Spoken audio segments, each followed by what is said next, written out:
ಭೀಮನನ್ನು ಸೀಳಿ ಬಿಡುವ ನನ್ನ ತಮ್ಮನು ಆತನಿರಾಡಿಸುವ ವೀರಗಣ್ಣನು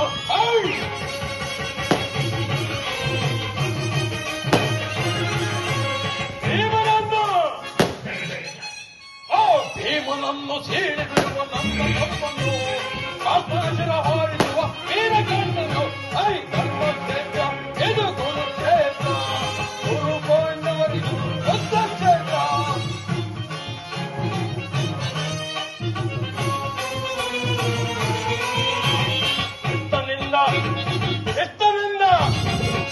ಕೃಷ್ಣನಿಂದ ಪಡೆದ ನಾನು ಯಾದವ ಸೈನ್ಯ